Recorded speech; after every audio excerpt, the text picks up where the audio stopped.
When wholesaling real estate, it's advisable not to tell the seller that you're a wholesaler, but what happens if the seller finds out? That puts you in an awkward position and it could jeopardize your deal. On this video, I'm going to show you how to tell sellers you're a wholesaler using the strategy to proactively let the seller know right up front so that it never becomes an issue. I'm even going to share with you my word-for-word clause to add to your agreement with sellers. All of that and more coming up.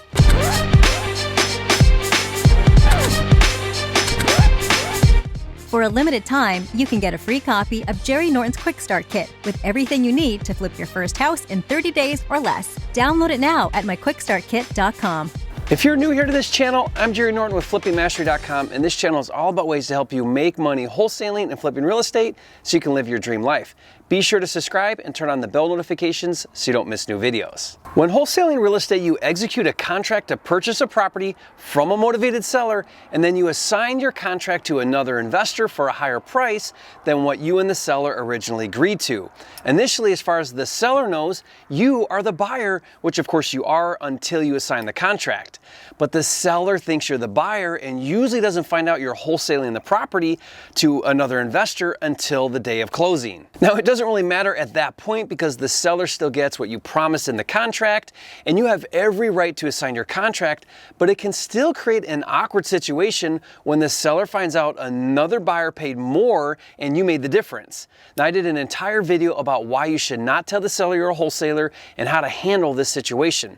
I'll put a link to that video in the description box below and you can check it out later. But what if the seller finds out you're wholesaling the property before closing? Now, this actually just happened to me where someone on my cash buyer list who received an email about a wholesale property forwarded that email to the seller. Now, the seller called me confused that, I was marketing and offering for sale his property at a higher price than we had agreed to.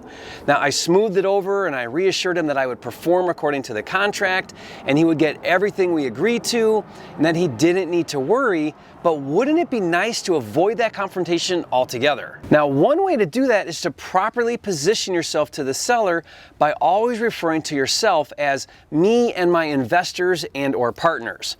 For example, I'll say to the seller, me and or my investors and partners are going to buy your property for cash.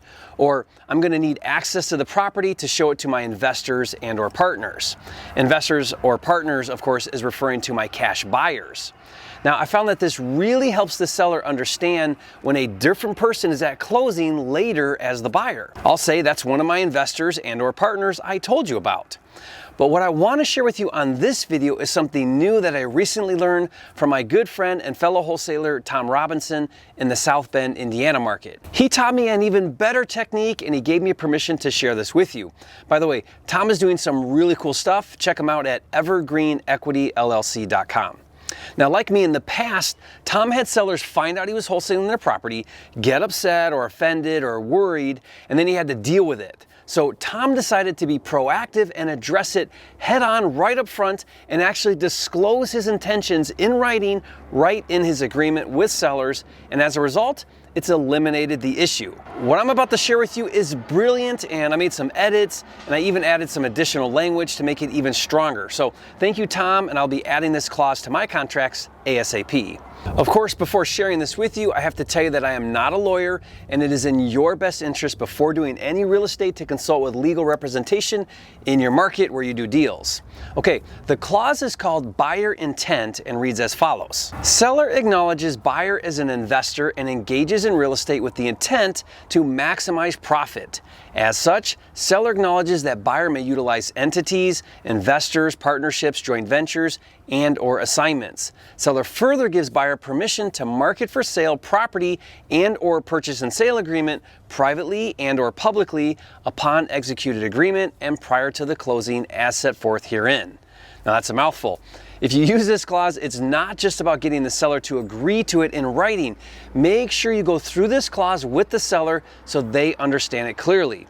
Let's go back through it one sentence at a time and I'll model what this may look like with a seller. Now, if I were to review this clause at the time of signing with the seller, it would go something like this. Mr. Seller, let's review clause number 13 in our agreement called intent. Let me read this first sentence. Seller acknowledges buyer is an investor and engages in real estate with the intent to maximize profit. So, Mr. Seller, I'm not going to move into your property. It's an investment opportunity for me. That's the reason why I'm buying your home as is for all cash. It's so that I can turn a profit as quickly as possible. Does that make sense? Okay, good.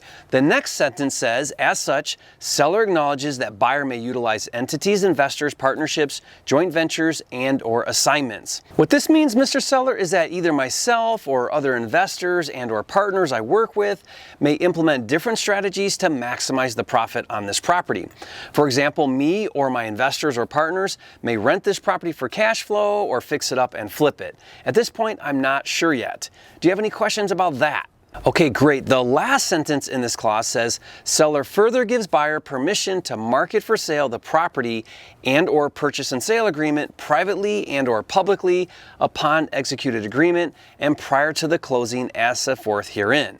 What this means, Mr. Seller, is that between the time we execute this agreement today until the closing in 30 days, you understand that I'm going to explore all of my options to make a profit, and that may include marketing the property to my private list of investors and partners, as well as publicly to other buyers and investors.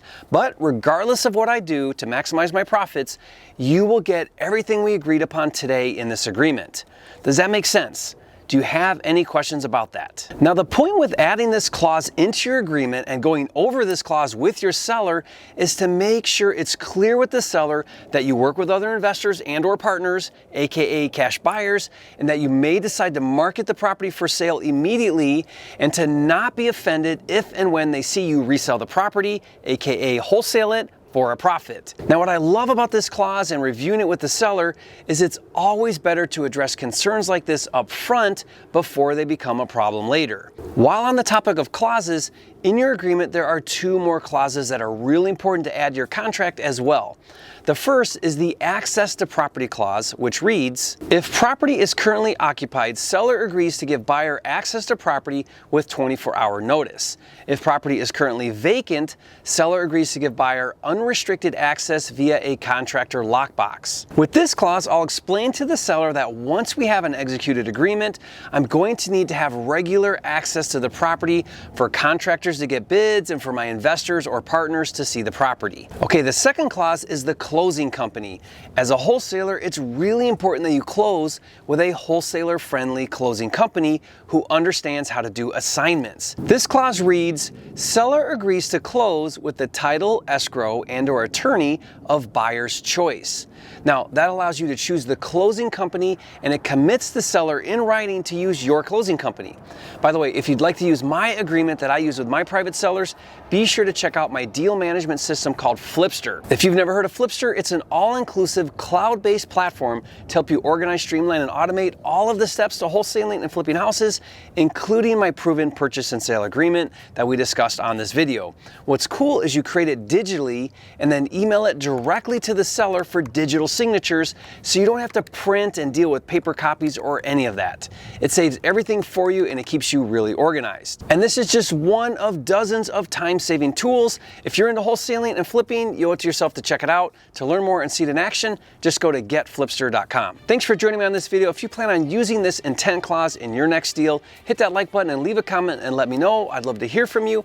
And if you haven't yet, be sure to subscribe to my channel with hundreds of videos and new videos released every single week. This is the #1 channel on YouTube for all things wholesaling and flipping. And don't forget, it's not about the money, it's about having the time and freedom to have, be, do, and give everything God has in store for you. That's what it's really all about, and I'll see you on the next video.